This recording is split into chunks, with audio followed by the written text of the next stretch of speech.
সবাইকে হ্যাপি হোলি। আর আজকে হ্যাপি হোলি বলে আমরা যাচ্ছি ওর দিদার বাড়িতে। এখন এই যে ওর ফিচকারি আর ওর ছোট মামা কালকে চশমা দিয়ে গেছে পরে, এখন যাবো আমরা, তাই তো মাম্মা? তোমাদেরকে তো ভিডিওর শুরুতেই বললাম হ্যাপি হোলি, কারণ দিনটা ছিল হ্যাপি হোলি দিন, রং খেলার। তাই তো সবার প্রথমে এখানে আমি আমার ছোট্ট রানীকে রেডি করিয়ে নিয়েছি, হোয়াইট ড্রেস পরিয়ে নিয়েছি। আর ওর পাপা আগের দিন রাত্রিবেলায় অফিস থেকে ফেরার পথে রং আর ফিচকারিটা কিনে এনেছিল। ওর মেয়ে ফিচকারিটা সারাক্ষণই হাতে নিয়ে রেখে দিয়েছিল। তারপর রেডি করিয়ে বেরালাম। আর ওর ছোট্ট মামাও ছোট্ট সানগ্লাস দিয়েছে, সেই সানগ্লাস পরে ও টোটো করে যাচ্ছে। আমার বরের দিদুন বাড়ি যাচ্ছিলাম। তো রং খেলার দিন কথা ছিল যে আমার দিদুন বাড়িতে যাব, কিন্তু আমার দিদুন বাড়িতে রং খেলা তো 1 বছরের মধ্যে খেলা যায় না, কারণ আমার দাদু মারা গেছে। তাই তোমরা সবাই জানো। তো মা মিমি কেউ যাবে না, এর জন্য আমিও আর যাইনি। তো ভেবেছিলাম বাড়িতেই থাকবো। তারপরে বর বলল তাহলে বাড়িতেই যখন রয়েছো তাহলে চলো আমার দিদুন বাড়ির থেকে ঘুরে আসি। তাই আমরা তিনজন মিলে রং খেলার দিন সকালবেলায় ঘুম থেকে উঠে রেডি হয়ে চলে গেছিলাম। ওই তখন 10টা কি 10:30 বাজে। আর আমার মেয়ের এখন 5 মান্থ চলছে। তো 5 মান্থ যেদিনকে কমপ্লিট হয়েছিল সেদিনকে ছিল আমাদের বিয়েবাড়ি থাকার কারণে ফটোশ্যুটটা করা হয়নি। তাই ভাবলাম রং খেলায় আবির দিয়ে 5 থালার মধ্যে লিখে কিছু ছবি ক্লিক করে রাখি। তো ছবি ক্লিক করার পরে তোমার কিছু ফটো আপলোড করেছি, কিন্তু যেদিনকে ও লাল কালারের লেহেঙ্গাটা পরেছিল আমার মার দেয়া, সেই দিনকেই ওর 5 মান্থ কমপ্লিট হয়ে গেছে। বাট ওর এখন স্টিল 5 মান্থই চলছে। তার জন্য সেই মাসের মধ্যে ফটোশ্যুটটা করলাম, বাট কেক ঠেক দিয়ে কোনো কিছু ফটোশ্যুট করা হয়নি। ভেবেছি সেটা ওর মুখে প্রসাদে অনেক কথা ড্রেস পেয়েছে, তার মধ্যে একটা সুন্দর ড্রেস পরিয়ে একটা কেক নিয়ে এসে 5 মান্থের ফটোটা সুন্দর করে সেলিব্রেট করব। যেই দিনকে 5 মান্থ হয়েছে সেদিনকে তো তুলতে পারিনি, তোমাদেরকে বললামই। বাট চেষ্টা করছি 5 মান্থের মধ্যেই, মানে এই মাস চলাকালীনের মধ্যে ওর ফটোশ্যুটটা করে নেওয়ার। তো তারপর এখানে সবাই মিলে রং খেলছিলাম। আর আমার বরের কাছে ছিল আমার মেয়ে, মানে আমার ছোট্ট রানী ঘুমাচ্ছিল।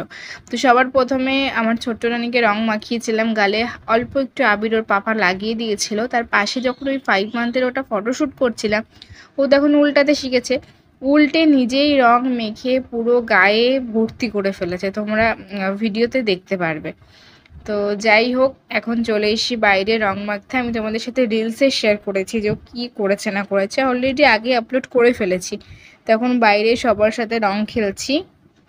তো সবাই আবিরই খেলছিলাম, আবার আবিরগুলো নিয়ে এসেছিলাম, বাড়িতে ঢেলেছিলাম। বাট অনেকে আবির তার মধ্যে ঢেলেছে, মিক্সড করে অন্যরকম হয়ে গেছে। তো যাই হোক, এখানে সবাই মিলে রং খেলছিলাম, আমি, সায়ন, তৃষা, ছোটদি, তৃষার মা, তৃষার বোন।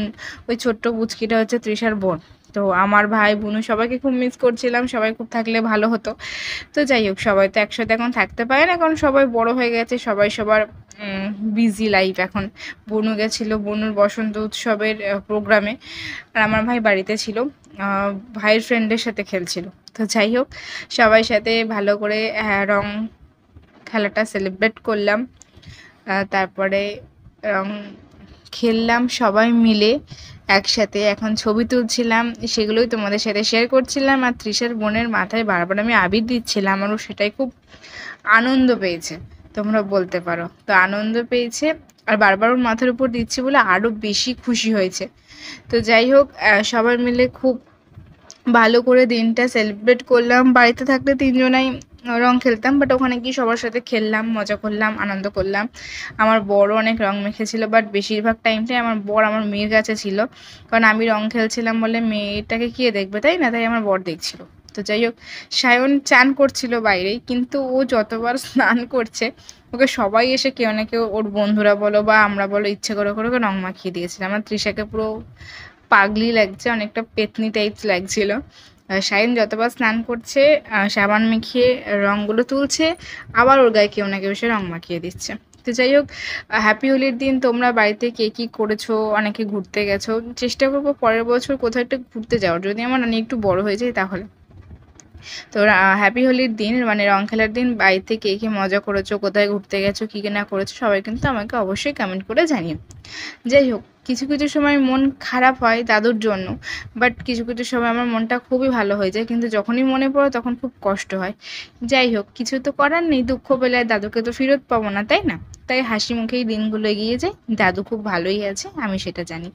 যাই হোক, ভিডিওটা তাহলে এখানে এন্ড করলাম। রং খেলায় সবাই খুব ভালো করে দিনটা আশা করি কাটিয়েছো, আর আমিও আমার বর আর আমার ছোট্ট রানীর প্রথম হোলি খুব ভালো করে কাটালাম। ভিডিওটা কেমন লাগলো কমেন্টে জানিও, ভালো লাগলে লাইক শেয়ার সাবস্ক্রাইব করতে আর ফলো করতে পেজটা আমার ভুলবে না। সবাইকে টাটা, দেখা হবে নতুন একটা ভিডিওতে। বাই।